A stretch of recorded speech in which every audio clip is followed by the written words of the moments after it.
자, 오늘 이 시간에 은혜 받으신 하나님 말씀은 히브리서 5장 7절의 말씀입니다. 히브리서 5장 7절의 말씀 합독해서 같이 읽겠습니다. 그는 육체에 계실 때에 자기를 죽음에서 능히 구원하실 이에게 심한 통곡과 눈물로 간구와 소원을 올렸고 그의 경건하심으로 말미암아 들으심을 얻었느니라. 아멘. 같이 한번 해보십시다. 예수님이 울다. 우리는 성경을 보다 보면 예수님이 웃으셨다라고 하는 기록을 한 번도 찾아볼 수가 없습니다.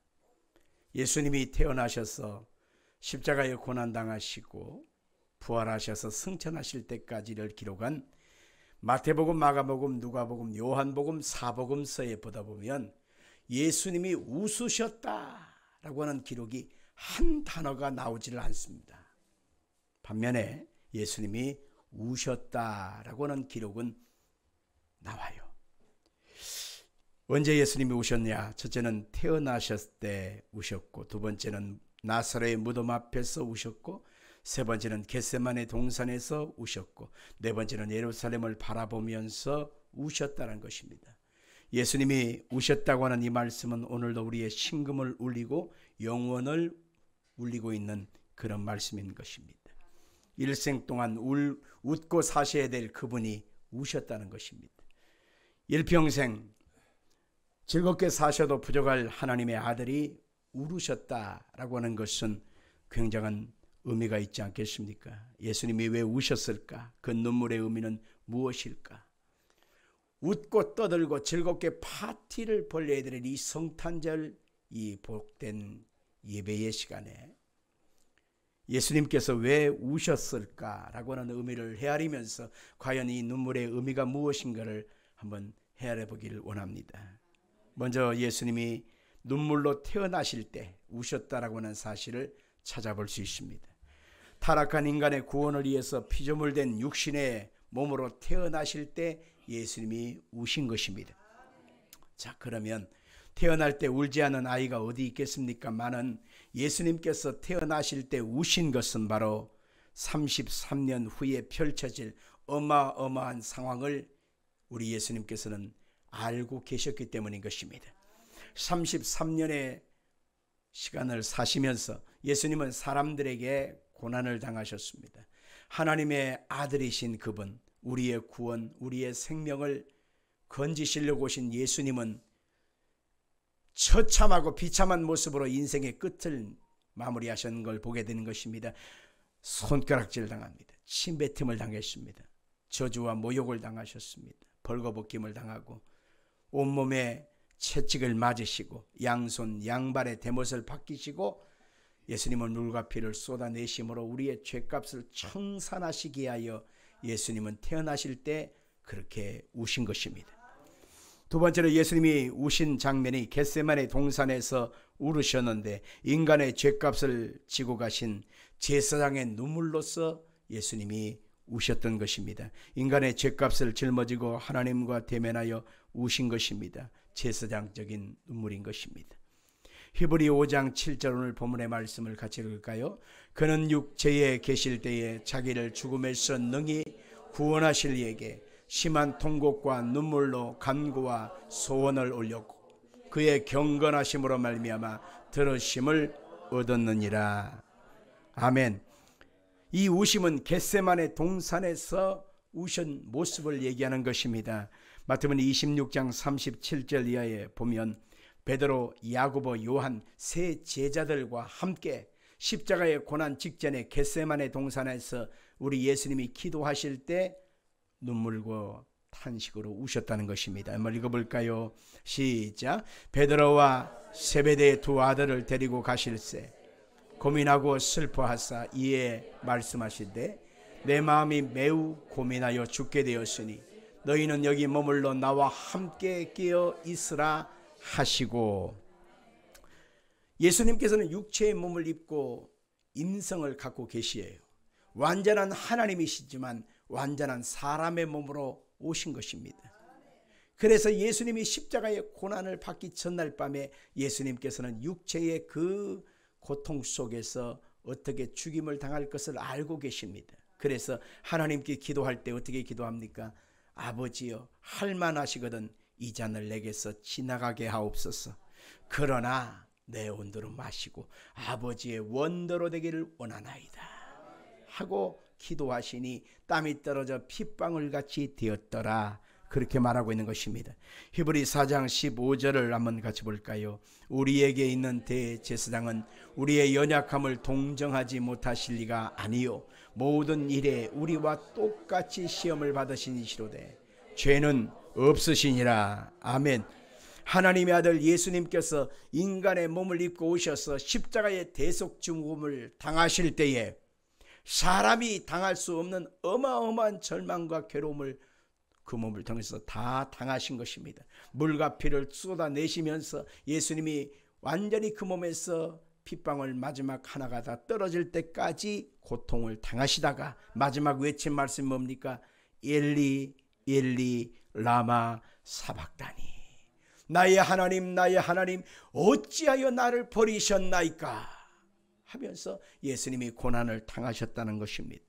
우리가 세 번째 예수님이 우신 장면을 어디서 볼 수 있느냐면 민족의 장례를 위한 슬픔의 고통 속에서 흘리신 눈물이었습니다. 예루살렘에 예수님이 고난을 위해서 입성하실 때의 모습입니다.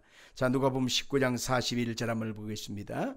가까이 오사 성을 보시고 우시며. 아멘. 예수님께서 십자가의 고난을 위하여 점점 예루살렘으로 올라오실 때에 많은 사람들이 어떻게 심판을 당할 것인가 그 모습을 살펴보게 된 것입니다. 누가복음 13장 34절 이하를 같이 한번 보겠습니다. 예루살렘아 예루살렘아 선지자들을 죽이고 내게 파송된 자들을 돌로 치는 자여, 암탉이 제 새끼를 날개 아래 모음과 같이 내가 너희의 자녀를 모으려 한 일이 몇 번이냐. 그러나 너희가 원하지 아니하였도다. 예수님께서 장차 이 이스라엘 백성들이 예수님을 십자가에 못 박게 내어 던져버리고 그러고 나서 그 죄값으로 인하여 로마에 함락되어서 그 성이 멸망받을 것을 주님은 알고 계셨습니다. 그래서 주님께서 그 모습의 잔혹한 모습을 보면서 예수님이 우신 것입니다. 이것은 무엇 때문입니까? 하나님께서는 예수님을 이 땅에 보내시기 전에 하나님과 관계가 회복되기를 원하여 많은 선지자들을 보냈습니다. 근데 그 선지자들을 처절하게 거부하고 죽였습니다. 심지어는 하나님의 아들이 오셨지만 그 아들까지도 모욕하고 흉계로 십자가에 죽임을 당하게 했습니다. 마태복음 27장 24절에 보니까 우리 한번 읽어볼까요? 빌라도가 아무 성과도 없이 도리어 밀란이 나르는 것을 보고 물을 가져다가 자기 무리 앞에서 손을 씻으니 이르되 이 사람의 피에 대하여 나는 무죄하니 너희가 당하라. 나는 예수님을 죽인 것에 대한 책임이 없다. 그러고서 손을 씻었다는 것입니다. 그리고 이 모든 예수 죽인 것에 대한 무죄한 죄를 흘린 그 피를 흘린 죄값을 어떻게 하겠느냐. 그럴 때 백성들이 외칩니다. 우리와 우리 자신 우리 후손들에게 돌려라 선포한 것입니다. 27장 25절입니다. 시작. 백성이 다 대답하여 하되 그 피를 우리와 우리 자손에게 돌릴지어다 하거늘. 여러분, 예수 죽인 그 죄값에 대한 결과를 우리와 우리 후손들에게 돌리라 그랬습니다. 결과적으로 마태복음 24장 2절에 보니까 예수께서 대답하여 이르시되 너희가 이 모든 것을 보지 못하느냐. 내가 진실로 너희에게 이르노니 돌 하나도 돌 위에 남지 않고 다 무너뜨려지리라. 예수님이 십자가에 죽으신 이후에 37년이 지난 다음에 AD 70년 로마가 쳐들어왔습니다. 그 장군은 티투스라고 하는 장군인데 장군이 명하여서 그 예루살렘 성전을 무너뜨려 버립니다. 그리고 돌 하나 그 돌 위에 남지 않고 다 황폐화되고 말았습니다. 그리고 사람들을 잡아 죽이는데 너무너무 잔인해서 그 잔혹함을 이루 말할 수가 없습니다. 어린아이부터 노인에 이르기까지 여자든 남자든 자기가 눈에 띄는 대로 다 죽였습니다. 그래서 그 피가 얼마나 잔혹하게 흘렀는지 마차가 있으면 그 마차가 돌아가는 그 바퀴가 있을 거 아니에요. 바퀴에 그 굴레까지 피가 잔혹하게 쌓였다는 것입니다. 그러고 나서 이스라엘 백성들은 사방팔방으로 흩어져서 각 나라마다 도망다니는 신세가 되고 말았습니다. 그래서 2000년 동안 이스라엘 백성들은 나라 잃은 민족 백성이 되어서 어디서나 환영받지 못하는 그 죗값을 담당하게 된 것을 알 수가 있는 것입니다. 예수님께서는 미리 앞으로 내다보시고서 예루살렘아 예루살렘아 하시면서 우셨다라고 하는 것입니다. 왜 예수님이 우셨을까요? 예루살렘 성전에 주님이 들어오셨는데 성전은 뭡니까? 하나님을 예배하는 곳입니다. 성전은 뭡니까? 하나님의 은총과 긍휼을 덧입는 곳입니다.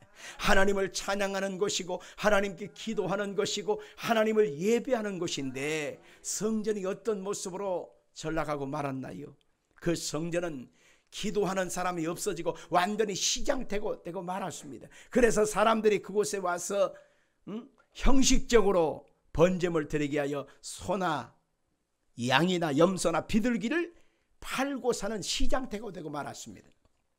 먼 나라에서 온 사람들이 그 나라 돈으로 돈을 바꿔야 될 거 아닙니까? 그러니까 돈 바꿔주는 환정상들이 질비했습니다.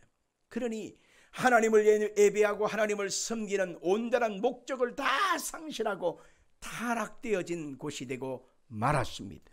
그래서 예수님께서 채찍을 만들어서 그 짐승들을 다 쫓아내버립니다. 돈 바꾸는 상을 엎어버립니다. 그리고 완전히 그 성전을 개혁하신 것을 알 수가 있습니다. 당시에 제사장들은 어떤 모습이었을까요? 그 당시에 제사장들은 왕이었던 헤롯 왕과 그 무리들에게 잘 보여야만 자기들에게 유익이 떨어지는 것입니다. 권력에 아부합니다. 권력에 줄을 섭니다. 뇌물을 갖다 바칩니다. 그러니 백성들에게 뜯어서 주리를 들고 그리고 바쳐야만 자기들의 유익이 떨어지거든요. 그러니까 제사장들이 타락되어지고 세상 앞에 빛과 소금의 사명을 잃어버리고 만 것입니다. 그러니 결국 하나님의 성령님의 역사가 그곳에서 떠나가 버리고 만 것입니다. 예수님은 이 모든 것을 알고 계셨고 그것 때문에 예수님은 슬퍼하셨던 것입니다. 당시에 갈릴리 분봉왕이었던 헤롯 왕은 어떤 사람이었는가를 알아야 합니다. 헤롯 왕은 동생 빌립이라고 하는 사람을 죽여버립니다. 그리고 빌립의 부인 되었던 헤로디아 제수씨죠. 뺏어다가 자기 마누라를 삼았습니다. 그것이 잘못됐다, 나빠! 라고 말했던 세례 요한을 잡아다가 목을 잘라버립니다. 그리고 목을 잘라놓은 그 목을 옆에다 딱 놔두고 잔치를 벌인 사람, 이 잔악 무도한 사람이 헤롯 왕이었어요. 그 당시에 정권이었습니다. 이것을 보면서 헤롯 왕이 정상적인 사람이라고 우리는 볼 수가 없지 않습니까? 이게 바로 오늘날의 모습이기도 하는 것입니다. 우리가 살아가는 세상 속에 하나님은 하나님의 심장으로 여기고 하나님의 눈동자와 같이 여기는 것이 어디냐면 교회입니다. 세상이야 원래 그러니까, 세상의 정치가들은 원래 그러니까, 그럴지라도 주님의 교회는 빛과 소금이어야 합니다. 어둠을 밝히는 빛이 환하게 비치면 사람들은 그 빛을 통해서 길을 얻거든요. 나아갈 방향을 얻습니다. 세상은 소금입니다. 그래서 썩어져가는 것을, 부패를 방지하는 것이 교회의 사명인데 빛을 잃어버리고 짠맛도 잃어버리니 교회의 역할을 하지 못하면 어떻게 될까요? 결국 세상이 어두워지고 썩어져서 갈피를 찾을 수가 없는 것입니다. 소망이 끊어지는 것입니다. 그래서 그것이 바로 로마의 침공으로 이어졌고 이스라엘의 멸망으로 이어졌던 것처럼 우리나라의 모습도 이와 같은 것입니다. 우리가 이 땅의 교회가 1200만의 성도들이 모여서 민족의 4분의 1이 예수 믿는 사람이다. 더 나아가면 이제는 3분의 1이 예수 믿을 것이다. 더 나아가면 민족의 반은 예수 믿을 것이다. 환호성을 지른 것이 엊그저 같은데, 여러분들 지금 2024년 12월 25일 현재를 기점하여서 보면 한국 교회가 얼마나 남아 있을까요? 한국에서 예수 믿는 사람이 얼마나 남아 있을까요? 말로 다 할 수 없을 만큼 쪼그라들고 말았음을 알 수 있습니다. 참된 교회의 사명을 잃어버리고 참된 교회의 역할을 잃어버리고 눈치 보기 좋아하고 줄서기 좋아하고 엉뚱한 것을 향하여 교회의 목적과 사명도 잃어버린 채 그냥 줄서기에 바쁘고 거기에 그냥 맹목적으로 그냥 정신 나간 행태를 보이고 살아갑니다. 이게 교회의 모습이요, 오늘날 우리들의 모습이기도 하는 것입니다. 주님께서 이것을 보고서 우시지 않겠습니까? 제가 신학생 때의 기록이 있습니다. 기억이 있어요. 어느 날 제 마음속에 기도를 하는데 너무 슬픈 그 애절한 탄식이 막 나오는 거예요. 그때가 성탄절 이브였습니다. 12월 24일이었습니다. 텔레비전을 켜면요, 사람들이 쇼 프로그램, 노래, 연속극, 아주 성탄 시즌이니까 막 축제 분위기 아니겠습니까? 백화점마다 알록달록 네온을 밝히고 사람들이 거리마다 흥청망청 징글벨을 울려대고 다니는데 거기에 어디에도 예수님은 없었습니다. 막 내 영혼에 무지무지한 탄식이 막 나오면서 예수님은 이것을 위해서 오신 것은 아닌데, 이것 때문에 예수님이 십자가에 고난당하신 것이 아닌데, 예수님이 오신 것에 대해서 전혀 기억지 않은 채 자기들만의 크리스마스, 자기들만의 즐거움, 자기들만의 파티에 흥청거리는 모습을 볼 때 제 영혼에 너무너무 큰 탄식이 일어났습니다. 그래서 견딜 수가 없는 거예요. 그들의 파티 모임에 끼어들 수가 없는 것입니다. 그래서 버스를 타고 서울에 가면은 북악산이라고 있어요. 삼각산이라고 하는데, 제가 신학생 때 많이 기도했던 곳인데 거기에 산에 밤에 플래시를 들고 올라갔습니다. 그리고 서울이 내려다 보이는 그 바위에 앉아가지고 밤새도록 울면서 하나님 이 땅을 용서해 주옵소서, 하나님 이 땅을 불쌍히 여겨 주옵소서. 주님에 대한 간절한 마음이 다 사라진 채 자기들이 세워놓은 산타크로스를 높여드리고 산타크로스의 선물을 기다리고 부어라 마셔라, 저렇게 엉뚱한 모습으로 나아가니 2000년 전에 그 성전에서 행하던 그 너무너무 악한 행태의 모습과 이 서울 땅에 이 땅의 백성들이 행하는 행태와 뭐가 다릅니까? 하나님 용서해 주옵소서, 용서해 주옵소서. 밤새도록 눈이 팅팅 불도록 창자가 꼬여 들어가는 고통 속에서 밤새도록 기도했던 것이 기억이 있습니다. 저는 이 성탄절 시즌을 맞으면서 주님이 얼마나 우실까, 얼마나 괴로우실까를 생각해 보았습니다. 즐겁습니까? 재미있습니까? 신납니까? 2000년 전에 성탄하신 예수님은 죽기 위해서 오신 것입니다. 십자가에 처절하게 몸과 그 살을 찢기기 위하여 오신 날입니다. 자기가 어떻게 죽을 것을 알고 계신 예수님이 신났겠어요? 우리는 오히려 찬미하고 찬송할 뿐이지 세상 사람들이 즐거워하는 그 즐거움은 우리의 마음속에서 담아두면 안 되는 거예요.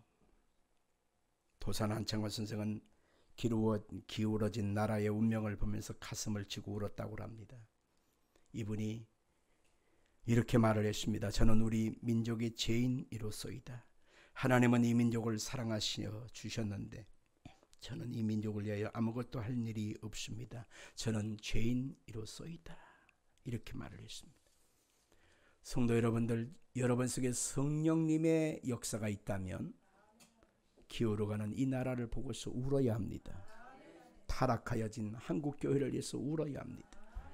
내 영혼에 하나님의 은혜가 점점 말라져가는 내 영혼의 이 현 주소를 보면서 단식할 수 있는 여러분의 심령이 되어야 합니다.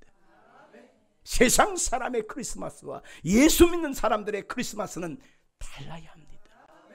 이게 성령이 거하여 있는 사람들의 진정한 모습인 것입니다. 예수님이 네 번째 나사렛의 무덤 앞에서 부활을 믿지 못하는 백성들을 위해서 울었다고 성경에 말하고 있습니다. 요한복음 11장 33절 이하를 같이 보겠습니다. 예수께서 그가 우는 것과 또 함께 온 유대인들이 우는 것을 보시고 심령에 비통히 여기시고 불쌍히 여기사 이르시되 그를 어디 두었느냐 이르시되 주여 와서 보옵소서 하니 예수께서 눈물을 흘리시더라. 예수님께서 지금 죽어버린 나사로의 무덤가에 오셔서 예수님이 지금 울고 계신 모습입니다. 인간적으로 보면 예수님의 눈물은 어떤 분입니까? 나사로와 예수님과의 관계는 친구의 관계였습니다. 그러니까 불쌍한 친구가 죽었다는 거예요. 친구가 갑자기 죽었다는 거예요. 그래서 울었을까요? 아닙니다. 여기서 우리는 두 가지를 생각해 볼 수 있는데, 하나는 나사로의 썩어진 그 시신처럼 사람의 심령이 죽어버린 것, 사람의 심령에서 생명이 끊어진 것, 그것을 보고서 예수님이 우신 것이고, 또 하나는 예수님께서 그 죽어버린 나사로의 현장에 오셔서 이렇게 말하지요. 나는 부활이요 생명이니 나를 믿는 자는 죽어도 살겠고 무릇 살아서 나를 믿는 자는 영원히 죽지 아니하리니 이것을 네가 믿느냐. 예수님께서는 죽어버린 나사로의 그 죽음의 현장에서 자기 자신의 존재론적인 목적을 말씀한 것입니다. 나는 죽은 자를 살리기 위해서 왔다. 근데 이것을 믿지 못하는 거예요. 여러분, 예수를 믿는다고 하는 것은 이 땅에 육신의 소망보다 더 큰 소망이 있습니다. 육신의 소망은 먹고 사는 것부터 시작해서 출세하고 성공하고 부자 되고 행복하고 큰 집 널리고 내가 원하는 목적을 이루는 것이 육신의 소망이지요. 그러나 이것보다 더 귀한 소망이 뭐냐? 사람은 죽는 것은 정한 이치지만 죽은 다음에 뭐가 있습니까? 심판이 있습니다. 예수를 믿지 않는 자의 가는 길과 예수 믿는 자의 가는 길이 다르다는 것입니다. 예수 믿지 않는 사람은 영원한 사망의 심판으로 끝납니다. 그러나 예수 믿는 사람은 영생과 하늘나라 부활의 소망으로 이어지게 돼 있어요. 그래서 예수 믿는 사람은 육신의 것으로 얻을 수 없는 영원한 하늘나라의 부활의 소망을 꿈을 꾸고 바라보고 기대해야 하는 것입니다. 아멘 할까요? 우리 육신의 시간 속에서 아무리 그 많은 것을 얻었다 한들 어느 시간 어느 때가 되면 다 놔두고 손을 쫙 핀 채 너희들 가져라, 나는 다 놔두고 간다, 이렇게 가지 않습니까? 이게 인생의 일지인데 그것을 사람들이 믿지 못하고 거부한다는 것입니다. 우리의 소망은 예수 그리스도의 부활에 있는 것입니다. 이 땅의 그리스도인의 사람들의 그 소망은 영생과 부활에 있어야 하는 것입니다. 예수 믿는 사람은 기쁨 속에서 얻어진 만족보다 더 큰 것이 눈물 속에서 얻어진 은혜가 더 크다는 사실을 알아야 합니다. 인간이 살아가는데 웃음만이 아니라 눈물도 때로는 필요한 것입니다. 그래서 성경에는 우는 자가 복이 있다고 말하고 있습니다. 같이 봅시다. 우는 자가 복이 있다. 누가복음 23장 28절 같이 보겠습니다. 예수께서 돌이켜 그들을 향하여 이르시되 예루살렘의 딸들아 나를 위하여 울지 말고 너희와 너희 자녀를 위하여 울라. 마태복음 5장 4절입니다. 애통하는 자는 복이 있나니 그들이 위로를 받을 것이며, 시편 126편 5절 6절입니다. 눈물을 흘리며 씨를 뿌리는 자는 기쁨으로 거두리로다. 울며 씨를 뿌리러 나가는 자는 반드시 기쁨으로 그 곡식단을 가지고 돌아오리로다. 에레미야 애가 3장 48절 이하입니다. 딸, 내 백성의 파멸로 말미암아 내 눈에는 눈물이 시내처럼 흐르도다. 내 눈에 흐르는 눈물이 그치지 아니하고 쉬지 아니하며 여호와께서 하늘에서 살피시고 돌아보실 때까지니라. 아멘. 사랑하는 성도 여러분들, 자신의 힘으로 할 수 없기 때문에 하나님께 맡기는 것입니다. 영혼의 그 열매들, 영혼의 소생함이 내 힘으로 할 수 없기 때문에 하나님께 울면서 기도하는 것입니다. 남편을 향한 아내의 눈물, 아내를 향한 남편의 눈물, 부모를 향한 자식의 눈물, 자식을 위한 부모의 눈물이 헛되지 아니함을 여러분들 꼭 기억하십시오. 어느 때 어느 순간에 후회할 수 있을 것입니다. 내가 왜 그때 울며 더 간절히 기도하지 아니했던가? 내가 그때 울면서 내가 그 영혼을 향하여 전도하지 아니했던가? 후회할 날이 있을 것입니다. 성도 여러분들, 이 성탄절날 뜬금없이 눈물 설교하는 것이 제 자신 스스로도 이게 합당한가? 라는 생각이 들었습니다. 그러나 성령께 묻고 또 성령의 감동 속에서 눈물을 흘려야 될 때다. 나라와 민족을 위해서 울어야 되고, 이들의 영혼들을 위해서 울어야 되고, 내 가족들을 위해서 울어야 되고, 내 영혼을 위해서 울어야 될 때구나 라고 하는 사실을 주님이 내 마음에 부담감으로 주셨기 때문에 이 말씀을 전합니다. 시편 56편 8절에 보니까 나의 유리함을 주께서 계수하셨으니 나의 눈물을 주의 병에 담으소서.